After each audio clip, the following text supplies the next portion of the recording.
গাজায় যুদ্ধবিরতি কার্যকরের উদ্দেশ্যে গেল সপ্তাহে মধ্যপ্রাচ্য সফর করেছেন মার্কিন প্রেসিডেন্ট ডোনাল্ড ট্রাম্প। 3 ধনী দেশ সৌদি আরব, কাতার ও সংযুক্ত আরব আমিরাত থেকে ফিরেছেন $2 ট্রিলিয়ন বিনিয়োগ নিয়ে।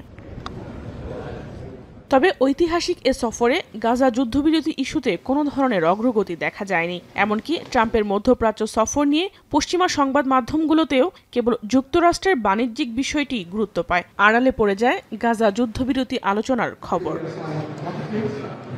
আসলে গাজা ইস্যুতে সৌদি যুবরাজ মোহাম্মদ বিন সালমান, কাতারের আমির Tamim bin Hamad Al Thani ও সংযুক্ত আরব আমিরাতের president Sheikh Mohammed bin Zayed Al নাহিয়ানের সঙ্গে ট্রাম্প কী আলোচনা করেছেন সে বিষয়ে কিছু জানা যায়নি। আদৌ এই বিষয়ে আলোচনা হয়েছে কিনা তাও অস্পষ্ট। মধ্যপ্রাচ্য সফরের শেষ দিনে গাজা নিয়ে ট্রাম্প আবারও তার আগের ঢঙে কথা বলেছেন। গাজাকে যুক্তরাষ্ট্রের নিয়ন্ত্রণে রেখে একটি স্বাধীন অঞ্চল গড়ে তুলতে চান ট্রাম্প, যেখানে মার্কিন রিয়েল এস্টেট কোম্পানিগুলো গড়ে তুলবে অট্টালিকার সারি। আর ট্রাম্পের এই স্বপ্ন পূরণে লাখ লাখ ফিলিস্তিনিকে গাজা ছেড়ে এবার লিবিয়ায় চলে যেতে বলছেন ট্রাম্প।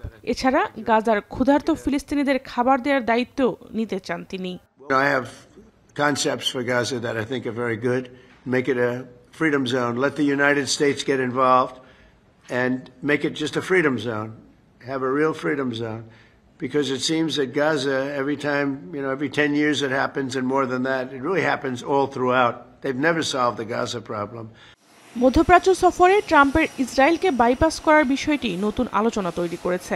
হঠাৎ কেন বন্ধু নেতানিয়াহুকে পাত্তা দিচ্ছেন না ট্রাম্প? তাকে ছাড়াই হামাসের সঙ্গে সরাসরি যোগাযোগ করে মার্কিন বন্দীকে হামাসের জিম্মি থেকে মুক্ত করলেন তিনি।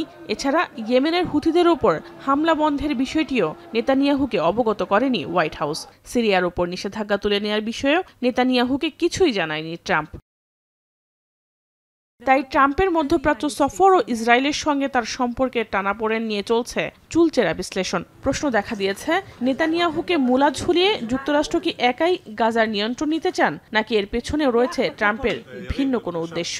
সিএনএন বলছে, ট্রাম্পের ওপর ক্ষোভ ঝাড়তে তার মধ্যপ্রাচ্য সফরের শেষ দিন থেকে গাজায় আরও আগ্রাসী হয়ে উঠেছে ইসরায়েল, বাড়িয়েছে হামলার তীব্রতা। স্থল অভিযানের জন্য উপত্যকাটিতে অধিক সংখ্যক ট্যাঙ্ক ও সমরাস্ত্র নিয়ে হাজির হয়েছে আইডিএফ। হত্যা করছে শত শত ফিলিস্তিনিকে। অভিযান আরো কঠোর করার হুঁশিয়ারি দিয়েছে তেল আবিব।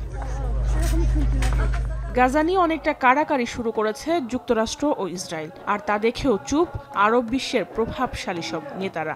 উল্টো মার্কিন প্রেসিডেন্টের সঙ্গে সুসম্পর্ক তৈরি করছেন তারা। জাহানারা ভুঁইয়া, এখন বিশ্ব। একনল হ্যান্ড ওয়াশ 100% প্যারাবেন ফ্রি, তাই নিরাপদ হাতের জন্য আস্থা রাখুন একনলে।